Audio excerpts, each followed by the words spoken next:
Merci, Monsieur le Président. Merci à tous les membres du jury et merci à tout le monde qui sont en train de nous suivre actuellement avec le streaming en direct. Bonjour tout le monde. J'ai le plaisir de vous présenter aujourd'hui mes travaux dans le cadre de mon HDR qui s'intitule Système à structure variable pour l'automatisation des dispositifs robotisés. Bon, je vais commencer rapidement par présenter mon parcours. Je suis maître de conférence à l'UPEC, l'Université de Paris-Est-Créteil, depuis 2013.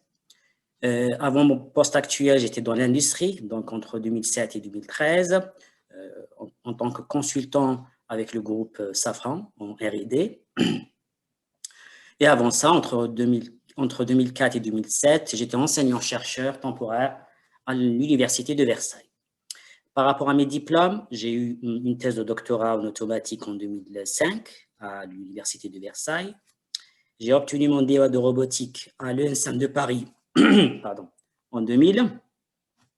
J'ai obtenu mon magistère en automatique et robotique à l'École nationale polytechnique en 2000 et toujours à la même école, l'École polytechnique d'Alger, j'ai eu mon diplôme d'ingénieur d'État en automatique en 1997.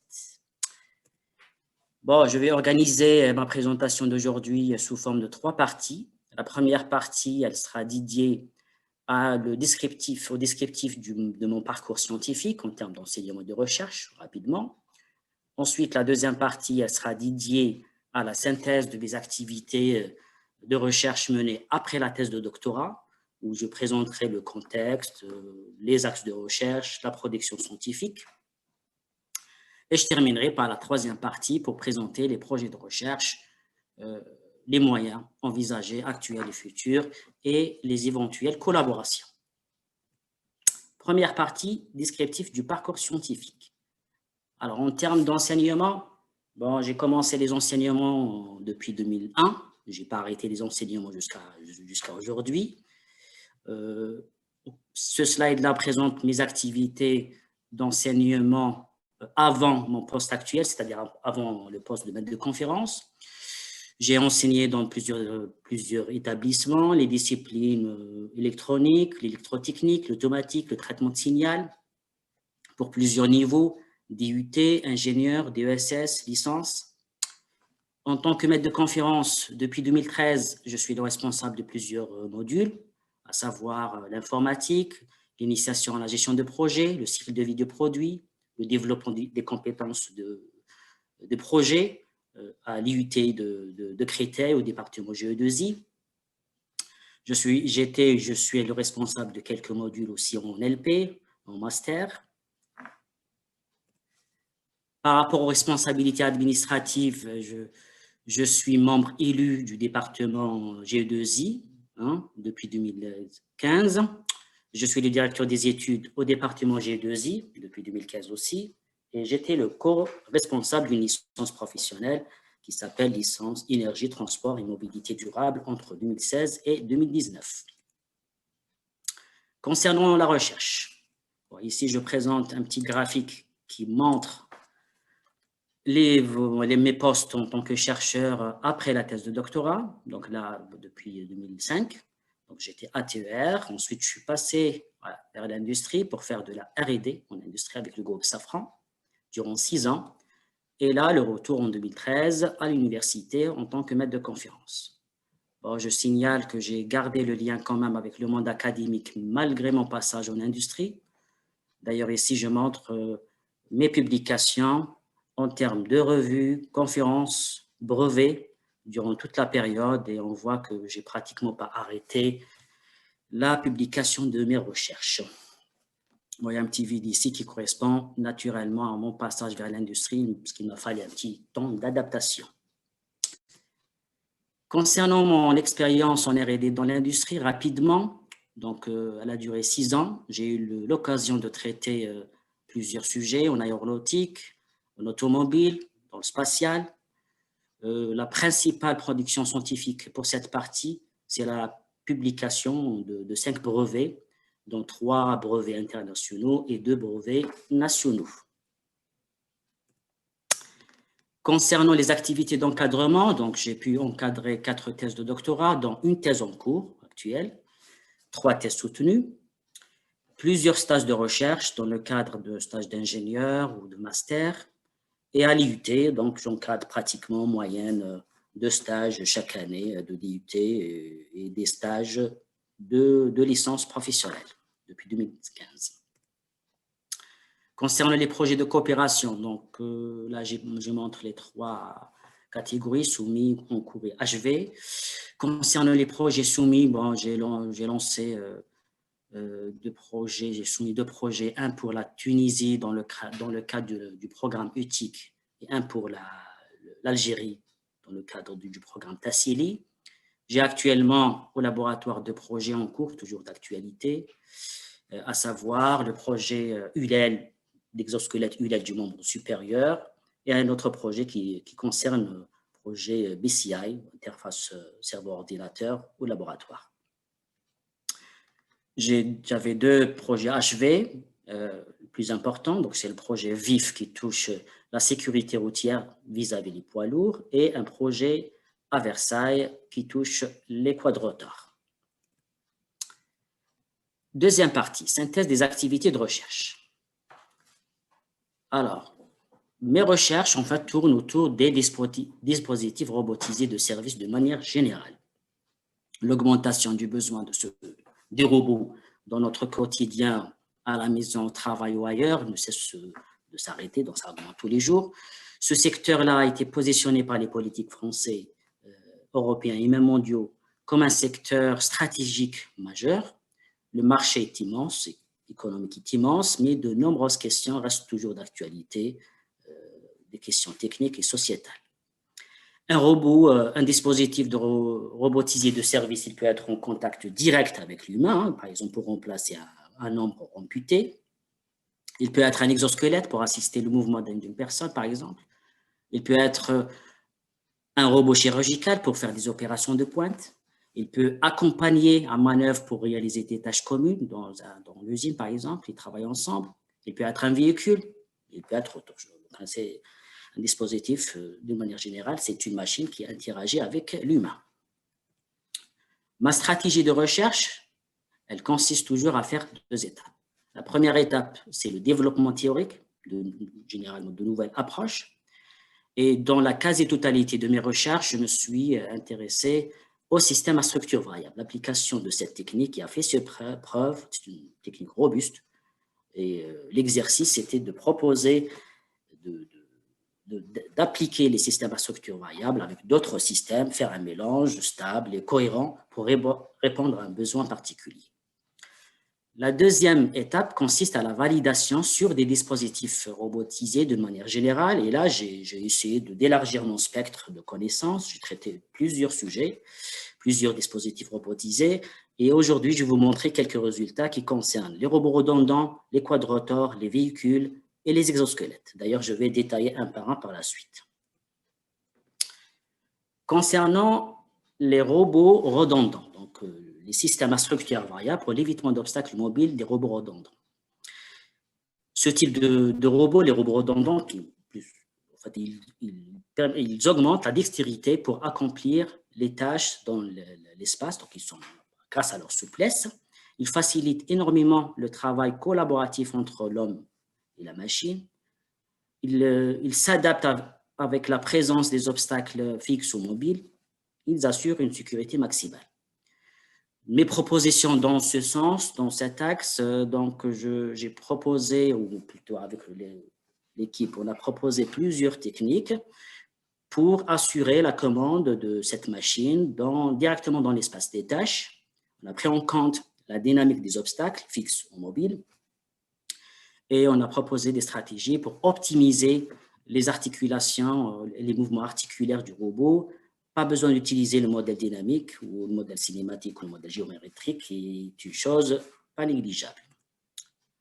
La formulation, en fait, l'idée de base de cette technique, c'est de faire à la fois, en fait, les deux en même temps, c'est-à-dire la poursuite de la trajectoire et l'évitement d'obstacles avec le même système. On ne sépare pas les deux stratégies, on fusionne les deux et on développe une loi de commande qui fait le tout. C'est un package.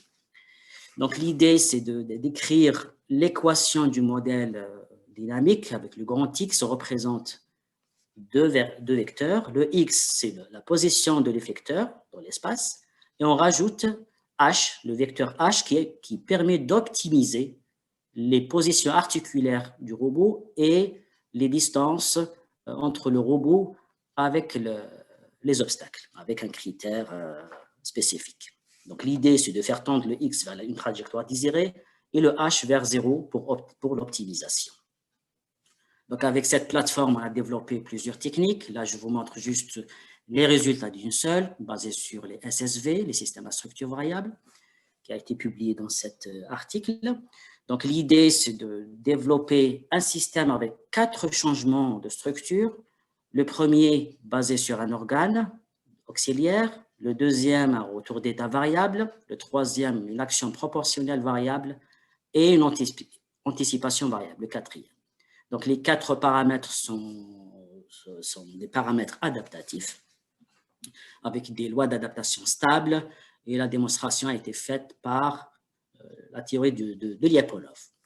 En termes de résultats, rapidement, je peux vous montrer une petite animation juste pour expliquer le principe. Donc là, en fait, ici, on voit un petit robot redondant à 3 articulations. La base, elle est là. L'effecteur, ici. La position initiale, elle est là. Et on impose une trajectoire désirée circulaire. Un obstacle, c'est celui-ci qui gèle le premier segment. Et je lance l'animation, vous allez voir le principe. Donc voilà, la trajectoire. On voit que le robot arrive à suivre la trajectoire et il évite en même temps l'obstacle qui gêne le premier segment. En termes de production scientifique pour cette partie, 3 revues internationales et 3 conférences internationales publiées. Le deuxième axe, ça concerne les quadrotors. Donc, l'application des SSV pour la navigation des hélicoptères miniatures de type quadrotor. Les quadrotors sont très utiles, leurs applications sont nombreuses, donc ils peuvent être utilisés pour des missions de surveillance, d'exploration, l'investigation des risques naturels, placer des relais, les livraisons aériennes. Donc, dans ce sens, on a proposé plusieurs techniques qui permettent d'assurer en fait la poursuite d'une trajectoire dans l'espace de cet engin. On a développé des observateurs pour minimiser le poids de la structure, parce que le poids, c'est important pour les engins volants. On a développé des estimateurs par mode glissant pour simplifier l'implémentation de la loi de commande, et on a même développé, utilisé les réseaux de neurones, de l'intelligence artificielle pour estimer les forces aérodynamiques dans l'espace.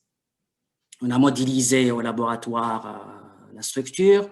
On a utilisé la convention de l'air pour appliquer les lois de commande en rotation et en translation. On a pris en compte la dynamique de l'ensemble, les moteurs, les effets gyroscopiques. On a même fait de l'identification paramétrique de tous les paramètres, même du système de propulsion avec les hélices au laboratoire. On a développé une technique l'écriture sous forme d'état spécial, unique en fait, qui a fait l'objet de notre article le plus cité jusqu'à présent, justement, qui est publié ici en bas. Et en fait, l'idée, c'est de décomposer, en fait, simplifier l'implémentation de la loi de commande en décomposant le système en plusieurs sous-systèmes, S1, S2, S3, un système sous-actionné, un système actionné, le système de propulsion, afin de faciliter la propagation de la commande et la démonstration de la stabilité de l'ensemble. Avec cette base, on a développé plusieurs techniques de commande. On a utilisé le principe du backstepping pour stabiliser le tout avec une stratégie un peu spéciale formée par des blocs. Donc ici, dans ce schéma-là, je présente le quadrotor. Donc l'idée, c'est de le commander avec une commande U formée par les 4 tensions électriques des moteurs. Et on développe cette commande réelle par une stratégie basée sur le backstepping qui stabilise des blocs. Donc, l'idée, c'est de calculer ce qu'on appelle les commandes virtuelles de V1 jusqu'à V6 pour arriver à la commande réelle finale. Ici, je montre le sens de la stabilité. Donc, on stabilise étape par étape avec le principe du backstepping et la démonstration de la stabilité a été faite par le Lyapunov. Pour simplifier, pour alléger la structure, on a développé des observateurs par mode glissant, justement pour éviter d'utiliser les capteurs de vitesse, par exemple. Pour simplifier l'implémentation de cette technique, on a développé des estimateurs par modélisation qui estiment les dérivés des commandes virtuelles, parce qu'on utilise les dérivés des commandes virtuelles donc, afin d'éviter les calculs analytiques. Donc, on a développé des estimateurs dans ce sens qui a été publié ici, et on a utilisé les réseaux de neurones pour estimer les forces aérodynamiques afin de rajouter plus de précision du contrôle. En termes de résultats, je peux vous montrer rapidement une simulation et une expérimentation. Donc ici, l'idée en fait, c'est d'imposer une trajectoire désirée au quadrotor. La position initiale, elle est là, la position finale, elle est là. Et je lance la simulation. Voilà, on voit le quadrotor, la poursuite, elle est parfaite. Hein, donc, il arrive à suivre la trajectoire dans un espace 3D, X, Y, Z, et il stabilise aussi le lacet. En termes d'application pratique au laboratoire, là, je peux vous montrer un exemple avec le contrôle du lacet. Donc là, on voit, en fait, on perturbe le quadrotor et il permet de corriger la perturbation et la poursuite de la trajectoire de type sinusoïdal, elle est de bonne qualité. En termes de production scientifique pour cette partie, 2 revues internationales et 9 conférences internationales, et ainsi qu'une thèse de doctorat soutenue. Troisième axe, ça concerne la sécurité routière des véhicules poids lourds. Donc, l'objectif, ce travail-là, enfin, je l'ai commencé dans le cadre du projet VIF avec le LCPC ou l'IFSTAR, ou actuellement, c'est l'Université Gustave Eiffel. Donc, l'idée, c'est d'améliorer la sécurité routière vis-à-vis des poids lourds. Dans ce projet, on a proposé essentiellement 2 stratégies. La première, qui consiste à développer un système de prédiction de renversement du poids lourd. Et la deuxième, c'est un système qui permet de corriger la trajectoire en cas de risque de renversement. Je vais expliquer ça rapidement par la suite. Bon, avant d'évoquer les 2 systèmes, donc on a fait de la modélisation du véhicule dans plusieurs sens, longitudinal, latéral, le lacet. On a modélisé la suspension des roues. On a modélisé les forces de contact pneu-chaussée avec l'identification paramétrique, tout ce qu'il faut. Le premier système qui consiste à prédire le renversement du poids lourd est basé sur l'estimation du LTR, le transfert de charge. Le LTR, c'est un coefficient qui se calcule en fonction des 2 forces de contact pneu-chaussée à gauche et à droite. C'est un coefficient qui varie entre -1 et 1. Bon, -1 et 1, c'est des cas extrêmes. C'est dans le cas où une roue se décolle de la chaussée. Ça veut dire, en fait, lorsque la force s'annule. Et sinon, le LTR, il est toujours entre 0 et entre -1 et 1. Donc, c'est un bon coefficient qui permet de savoir si le véhicule va se renverser ou non. Donc, on a développé une technique basée sur 3 phases. On a développé un observateur par mode glissant d'ordre 2 pour estimer les positions, vitesses et les accélérations. Ensuite, on a développé un estimateur basé sur le modèle de la suspension pour mesurer ou pour estimer les forces de contact pneu-chaussée. Et avec les forces de contact, on arrive à générer une alerte si on voit que le LTR dépasse une certaine limite dangereuse. Pour valider le système, on a procédé étape par étape. Donc, d'abord, on a commencé par préparer tout le système d'acquisition pour le véhicule avec les capteurs adéquats. Là, je vous montre une petite photo avec tout le système d'acquisition. On a utilisé une micro-autobox pour les enregistrements des données avec un PC doté du control desk. Donc, on a travaillé ensemble avec le LCPC à l'époque. La deuxième étape, c'était une étape intermédiaire. On a préféré de valider d'abord le système sur un véhicule statique avant de passer à la pratique sur route. C'était l'objectif de l'étape 3, justement. Donc, à l'étape 2, on a instrumenté un véhicule léger au centre d'essai de recherche automobile de Mortefontaine, à Céram. Et là, je peux vous montrer une petite vidéo rapidement qui montre le véhicule sur le banc. Donc, on excite les roues les roues, donc juste pour simuler des mouvements, un mouvement brutal. Et en parallèle à ça, on a lancé notre simulateur et on a validé le risque de renversement du véhicule. Voilà, et à la fin, la dernière étape, c'était on a validé le système sur un vrai véhicule réel qui roule sur piste. On a utilisé la piste de Renault Trucks et on a obtenu de bons résultats. Deuxième système de prédiction, le système de correction de la trajectoire. Donc l'idée, c'était de proposer un petit correcteur qui permet de corriger l'angle de braquage du conducteur en cas de risque de renversement. Donc là, je montre juste le principe de l'ensemble. Bon, l'idée globale, c'est d'utiliser un observateur par mode glissant, on l'a développé, d'ordre 2, qui estime les positions, vitesse et accélération latérales du véhicule. C'est grâce à ça qu'on peut savoir si le véhicule va se renverser ou non. On fixe un LTR limite. Donc, avec le LTR limit, on peut calculer une accélération limite à ne pas dépasser. Si on voit que cette accélération est dépassée, eh bien, on active une boucle fermée qui consiste d'abord à générer une trajectoire acceptable et une commande par mode glissant, justement, pour proposer un petit facteur de correction qui va durer quelques secondes juste pour éviter le renversement du poids lourd. Bon, le système il a été validé en simulation et on a publié plusieurs articles dans ce sens. Donc, le bilan pour cette partie, on a pu publier 5 revues internationales et 5 conférences internationales. Enfin, le dernier axe, bon, c'est l'axe qui consiste à traiter les exosquelettes ou l'assistance robotisée grâce aux exosquelettes. L'utilité, c'est des exosquelettes, donc ils peuvent être utilisés dans plusieurs domaines, hein, militaires, industriels, même dans la santé. C'est un dispositif qui permet d'augmenter l'intensité, la précision, la répétition, l'intensité des mouvements.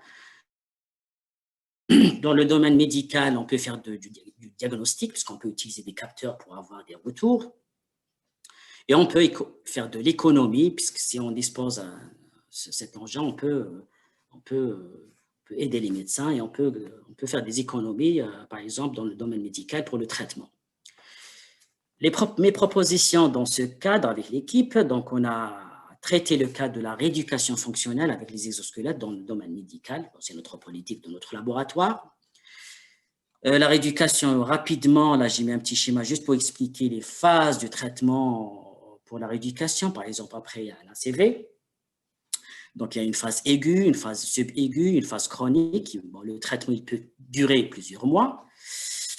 On commence généralement par un mode passif où on demande au patient d'être vraiment passif et on va lui imposer des mouvements pour qu'il puisse commencer la récupération des mobilités d'une manière très douce. Et après cela, on passe au mode actif. C'est là où on commence à demander au patient d'appliquer de la résistance, des mouvements volontaires afin d'augmenter encore plus les capacités motrices. Dans ce sens, on a pu proposer plusieurs techniques qui concernent le mode passif. Et pour le mode actif, bon, on a commencé le traitement, mais ce n'est pas encore fini. On aimerait bien continuer dans ce sens.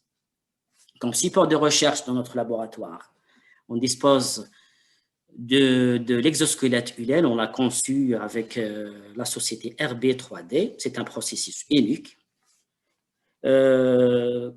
Il a trois articulations motorisées, un système de puissance pour commander les moteurs électriques, une carte de DSpace pour faire de la commande en temps réel. En parallèle à ça, on utilise un BCI, on utilise un BCI pour développer des stratégies afin de commander l'exosquelette juste avec la détection cérébrale. Le BCI qu'on dispose, c'est le modèle G-Nautilus de la marque G-Tech. C'est un dispositif avec 32 sondes sèches, sans gel. On a commencé par l'étape de la modélisation, identification. Je peux vous montrer rapidement quelques vidéos d'un résultat de la modélisation. Bon, là, je montre Hullel avec sans compensation de la gravité et les frottements. Donc là, on voit, lorsqu'on le déplace, il revient toujours à sa position vers le bas, naturelle, de stabilité. Et si on applique notre compensation avec notre modèle développé au laboratoire, qui compense la gravité et les frottements, donc là, on voit, si on le déplace, le robot, il reste toujours à sa place. Donc, ça veut dire que le modèle compense bien l'effet de la gravité et même les frottements. Lorsqu'on nous bouge, il n'y a pas de sensation, il n'y a pas de frottement, donc il compense aussi les effets de frottement. Ce qui prouve que le modèle est de bonne qualité. Pour les lois de commande, on a développé plusieurs techniques pour le mode passif. Je peux vous présenter les résultats de la toute dernière. Le schéma de principe, c'est celui-ci. Donc, l'exosquelette avec l'humain. L'idée, c'est d'imposer une trajectoire désirée en mode passif. Et la loi de commande est basée sur deux parties. Une partie neuronale, donc on utilise un réseau de neurones artificiels pour identifier la dynamique inconnue, puisque l'exosquelette peut être utilisé par plusieurs personnes, un enfant, un adulte, une femme, un homme. Donc, la morphologie peut changer. Donc, l'objectif de cette partie, c'est de faire l'apprentissage de la dynamique de l'utilisateur. En parallèle à ça, on utilise une commande SSV, une commande par mode glissant, qui permet d'apporter de la robustesse et de la stabilité à tout le système. Tous les paramètres sont adaptatifs, il n'y a pas besoin donc il y a une loi d'adaptation qui assure le réglage de tous les paramètres de manière automatique. On a utilisé des surfaces de glissement de type Terminal Sliding Mode qui assure une stabilité rapide en temps fini. Ce bloc-là, en fait, c'est un modèle de référence qui apporte plus de souplesse au système en boucle fermée. Bon, je peux vous montrer quelques résultats rapidement, quelques vidéos, sans sujet, avec un enfant et avec un adulte. Donc, sans sujet, on impose des trajectoires sinusoïdales pour toutes les articulations. Là, on voit que l'exosquelette est stable, le mouvement est doux, et d'où il n'y a pas de souci d'instabilité. Avec exactement la même loi de commande et un enfant, donc pareil, donc la commande elle s'adapte et on retrouve des trajectoires propres. Là, je montre le système de puissance utilisé et ici, je montre le système de commande basé sur le control desk avec la DSpace. Le sujet 2, donc un adulte plus lourd. Et avec exactement la même loi de commande, la commande, elle s'adapte et on retrouve un bon suivi de trajectoire, ce qui prouve la robustesse de la loi de commande. Alors, deuxième partie dans ce projet-là, en fait, c'est l'utilisation du BCI. Pour le BCI, qu'est-ce qu'on a fait? On a développé une technique, on a utilisé un outil on a appliqué la méthode de SSVEP, les potentiels évoqués stables visuels. Donc, l'idée, c'est de présenter une interface avec un petit schéma. Là, par exemple, on voit les trois articulations du bras droit. On place des LED qui clignotent à certaines fréquences et on demande au patient, donc s'il veut appliquer une action, de juste concentrer son regard vers une LED qui clignote à une certaine fréquence, par exemple à 27 ou à 19 Hz. Et avec le BCI, on investigue le cortex visuel qui se trouve à ce niveau-là. On essaie de détecter cette fréquence. Et si on arrive à détecter cette fréquence, eh ben, on peut commander l'exosquelette pour répondre aux besoins de l'utilisateur. Je peux vous montrer rapidement un résultat de cette technique avec une petite vidéo. Là, dans cette vidéo, en fait, on utilise 3 stimulations. Une stimulation à 20 Hz, une deuxième à 23 et une troisième à 26. On investigue le cortex visuel avec 800 EEG. On a utilisé 2 filtres pour filtrer les données, un filtre spatial et un filtre fréquentiel. Et on a utilisé la méthode CCA ou l'analyse canonique des corrélations pour détecter le pic ou la fréquence qu'on cherche. Je peux vous montrer une petite vidéo, pour une petite expérience. Donc là, sur l'écran, c'est le spectre. On voit le spectre, donc il n'y a pas de pic, il n'y a rien du tout. Bon, il y a quelques petits bruits. L'utilisateur fixe son regard vers la première LED qui clignote à 20 Hz et sur l'écran, on va voir un pic qui va apparaître. Elle est là, voilà, le pic, donc voilà la première LED. La deuxième LED qui clignote à 23, elle est là, donc il en... Et la troisième LED qui clignote à 26, après le regard, avec quelques secondes, on arrive à détecter un troisième pic. Et grâce à ça, on peut activer la trajectoire au niveau de l'exosquelette. En termes de production scientifique pour cette partie, donc on a publié 6 articles de conférences internationales, on a publié 9 conférences internationales et en termes d'encadrement, donc 3 thèses de doctorat, dont une thèse en cours et 2 thèses soutenues. Bilan général de tous les axes, 4 thèses de doctorat, thèses en cours, plusieurs stages de recherche, donc 5 stages de recherche en master et en ingénieur de recherche, la publication de 19 articles de revues internationales et nationales, la publication de 31 articles de conférences, 5 brevets d'invention, plusieurs rapports techniques à l'université et même dans l'industrie, et la réalisation de plusieurs bancs d'essai, à savoir un banc sur le quadrotor, un banc qui concerne les véhicules et un banc qui concerne les exosquelettes avec un BCI. Bon, là, je présente ici les statistiques de Google Scholar concernant les citations de mes articles. On peut voir que mon article le plus cité, il est cité plus de 640, bon, exactement 641 en fin décembre dernier. Et la citation de tous mes articles, donc je compte plus de 2000, donc 2700 et quelques. Mon H-index, il tourne autour de 18. Sinon, il tourne autour de 16 depuis 2015. Maintenant, j'aborde la troisième partie, les projets de recherche actuels et futurs. Alors, je compte investiguer plusieurs axes de recherche, soit à court terme, soit à long terme. Le premier axe, il concerne la manipulation aérienne à l'aide des robots volants. Donc, l'idée, j'aimerais bien utiliser un bras ou plusieurs bras robotisés avec une plateforme volante, justement pour assurer de la manipulation aérienne. J'aimerais bien traiter le cas de l'évitement d'obstacles dans l'espace avec les robots aériens. Et j'aimerais bien continuer pour développer des techniques de commande non singulières, puisque ce que j'ai présenté tout à l'heure, j'ai utilisé la convention d'Euler, qui, en fait, elle est singulière. Je ne peux pas faire, en fait, par exemple, le mouvement du looping avec le quadrotor avec cette convention. Donc, j'aimerais bien traiter d'autres techniques pour éviter toute singularité et de commander le quadrotor ou l'engin volant dans l'espace sans difficulté. Il y a plusieurs labos de recherche qui s'intéressent à ce type de projet, la manipulation aérienne. Je peux citer le LAS. Je peux citer le Cristal à Lille, la Polytechnique de Lille. Je peux citer aussi, il y a même les constructeurs dans l'industrie qui s'intéressent à ce type de robot. Donc là, je montre une petite photo du constructeur japonais ProDrone. Donc, il commercialise des engins avec des pinces robotisées.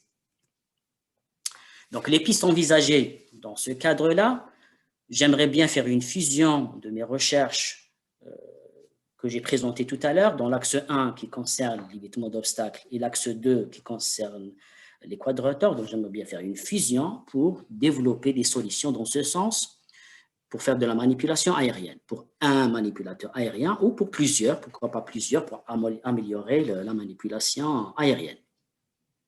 Donc là, on peut lancer plusieurs sujets dans ce sens. Concernant la singularité, j'aimerais bien investiguer, par exemple, la synthèse de la loi de commande directement dans l'espace de rotation SO3 pour éviter l'utilisation justement de la convention de l'air. Donc là aussi, on peut lancer plusieurs recherches. Et l'utilisation, en fait, traiter l'aspect plusieurs systèmes de systèmes, c'est-à-dire traiter l'aspect de plusieurs drones qui collaborent, qui travaillent ensemble pour faire de la manipulation aérienne. En termes de collaboration, donc on a déjà commencé à réfléchir. Je compte collaborer avec M. Benaleg, ici présent, de l'UVSQ, et je compte aussi collaborer avec M. Merzouki, un prof à Polytechnique. Donc, ils travaillent sur le sujet, ils ont même un matériel, donc on compte collaborer ensemble. Le deuxième axe de recherche, ça concerne la sécurité routière. Tout à l'heure, j'ai présenté mes résultats pour les poids lourds. J'aimerais bien proposer ou traiter plusieurs types de véhicules, véhicules légers, camions, bus, motos, vélos, etc. J'aimerais bien tester des algorithmes pour plusieurs conditions climatiques, pluie, brouillard, orage, neige, verglas. J'aimerais bien aussi voir le comportement du conducteur en cas de situation accidentogène. Si on veut faire tout ça, eh ben, il n'y a pas mille solutions, il faut utiliser les simulateurs. C'est pour ça que je m'intéresse aux simulateurs justement pour traiter le maximum de types de véhicules avec le maximum de conditions. Les simulateurs, ça évolue vite, donc je peux montrer quelques exemples qui existent dans le monde. Il y a celui-ci, en fait, développé par l'armée américaine pour simuler les engins tout-terrain. En France, je peux citer l'exemple de Develter. En fait, il est très utilisé pour faire des formations. Et même dans le jeu, dans le monde de divertissement, les jeux, je peux citer l'exemple de la société britannique Versaro. C'est un simulateur high-tech. Les pistes envisagées dans ce cadre-là, donc je compte continuer ma collaboration avec Livestar ou avec l'UGE. Donc, ils ont déjà des simulateurs à leur disposition, un simulateur de véhicule type placé et un véhicule de vélo. Donc, on aimerait bien profiter de notre expérience concernant les véhicules poids lourds pour apporter plus de solutions, améliorer les simulateurs, rajouter plus de réalisme, pourquoi pas rajouter plus de degrés de liberté afin de sentir, d'améliorer la sensation de la conduite. Rajouter par exemple d'autres dynamiques type roulis, tangage, rajouter par exemple, parce que déjà on a travaillé sur le sujet de l'estimation des forces de contact pneu chaussée, donc peut-être rajouter des vérins pour sentir les vibrations de la route. Et en termes de collaboration, je compte continuer ma forte collaboration avec Livestar, avec M. Imin, directeur de recherche à l'UGE. Troisième axe de recherche, ça concerne les exosquelettes. Donc, en fait, c'est le même projet actuel. J'aimerais bien continuer dans ce sens, parce qu'il y a pas mal de questions qui restent en suspens. J'aimerais bien surtout traiter le mode actif, parce que pour le moment, on a commencé à voir le début, mais on n'a pas traité la totalité du mode actif. Donc, j'aimerais bien continuer dans ce sens. J'aimerais bien prendre en compte tous les degrés de liberté du membre supérieur, parce que pour le moment, on ne traite que 2 à 3 degrés de liberté, ce n'est pas suffisant. Et j'aimerais bien développer surtout des choses pour le diagnostic médical. Ça peut aider les médecins dans ce sens. Donc, j'aimerais bien, par exemple, afficher un indicateur de performance pour dire, voilà, le patient a récupéré 20, 40, 50% de sa mobilité. Ça sera très, très utile pour le traitement. En termes d'exemples qui existent, je peux citer des laboratoires du membre supérieur, celui-ci qui se trouve à l'hôpital à La Rochelle. Ils utilisent ce type d'exosquelette du membre supérieur pour faire de la rééducation. Je peux citer l'exemple de Caden de l'Université de Washington qui traite toutes les articulations du membre supérieur. Et je peux citer aussi, par exemple, l'exosquelette Abel du CEA. En termes de pistes concernant cette partie, donc, on aimerait bien moderniser notre exosquelette en rajoutant plus de degrés de liberté, puisque pour le moment, on ne traite que les 3 articulations là marquées en vert. Il nous manque les autres, sachant que le membre supérieur compte au total 7 degrés de liberté. Donc, on aimerait bien rajouter 6 mobilités pour traiter la totalité du membre supérieur. Traiter le mode actif de rééducation, donc on peut proposer des estimateurs, on peut par exemple appliquer des commandes SSV ou autres, on commande en impédance, puisqu'il faut prendre en compte le retour d'effort de l'utilisateur. Et là, on peut lancer plusieurs sujets de recherche. Développer des modèles musculo-squelettiques du diagnostic par la suite, afficher les indicateurs de performance, c'est bien de voir comment ça se passe côté anatomie de l'humain. En termes de collaboration, donc, on collabore avec l'Afrique du Sud, avec l'Institut EFSATI, avec la Tunisie et avec l'Algérie pour développer des choses dans ce sens. Le quatrième axe de recherche que je compte continuer d'investiguer, c'est la détection cérébrale avec les BCI. Alors, j'aimerais bien développer ou améliorer surtout la méthode qu'on utilise actuellement, parce que pour le moment, on a utilisé la méthode SSVEP qui utilise une interface. L'utilisateur doit fixer son regard vers une LED, donc ce n'est pas confortable pour l'utilisation. Donc, j'aimerais bien investiguer d'autres techniques qui ne nécessitent pas d'interface entre l'homme et l'exosquelette, donc en appliquant par exemple directement une commande du BCI directement vers l'exosquelette. C'est vraiment l'objectif ultime. Donc par rapport à ça, on investigue le processus mental par lequel un individu repère un mouvement ou applique un mouvement, ou plutôt l'imagerie motrice. Bon, un petit mot sur l'imagerie motrice. Là, ici, je montre un petit schéma de notre cerveau. Donc, il faut l'activation des mobilités au niveau du cerveau, ça se passe ici, au niveau du cortex moteur. Si on fait une coupe à ce niveau-là, on trouve ce qu'on appelle la cartographie de Penfield, où on montre les zones d'activation de chaque membre de notre corps avec des dimensions un peu bizarres. D'ailleurs, si on forme un humain avec tous ses membres, on trouve ce qu'on appelle l'homunculus moteur, c'est celui-ci. Avant l'application réelle du mouvement, il y a tout cet espace du lobe frontal qui prépare le mouvement. Nous, on aimerait bien investiguer toute cette partie, justement, pour essayer d'extraire quelques informations utiles afin de commander directement l'exosquelette, directement avec le BCI, sans passer par une interface supplémentaire. Les pistes envisagées pour cette partie, déjà, il faut faire une recherche en 2 dimensions, une recherche spatiale et une recherche fréquentielle. Spatiale, donc il faut bien réfléchir quels sont les centres qui doivent être utilisés, quel est le filtre qui doit être utilisé. Là, je montre juste un exemple avec un filtre bipolaire, donc on peut carrément perdre l'information si on place mal les capteurs. Un filtrage fréquentiel, ici, là, je montre un résultat d'un mouvement du bras droit, de la main droite, pardon, et on voit, par exemple, à 14 Hz, on arrive à voir quelque chose, mais par exemple, à 24 Hz, on risque de ne pas voir rien du tout. Hein. Donc, on doit faire attention par rapport à la plage fréquentielle, donc il faut faire une bonne recherche dans le domaine fréquentiel. Donc ça, c'est la première partie. La deuxième partie, elle consiste à faire de l'apprentissage, puisque chaque humain a son propre comportement, donc il faut s'adapter à l'utilisateur. Donc du coup, il faut développer des modèles d'apprentissage. Hein. Donc là, pareil, on peut lancer plusieurs sujets pour tester les algorithmes d'apprentissage. Et enfin, la conception des techniques de commande robustes pour commander le dispositif robotisé directement avec le BCI sans passer par une interface. On peut commander un exosquelette ou autre chose, par exemple un fauteuil roulant ou un véhicule, ou si on arrive à faire ça, on peut tester plusieurs dispositifs robotisés. En termes de collaboration dans ce sens, donc on a déjà commencé la collaboration avec l'Institut EFSATI en Afrique du Sud et on aimerait bien continuer dans ce sens. Voilà, donc j'ai fini ma présentation. Je vous remercie de votre attention et on peut commencer la phase des questions si vous voulez bien.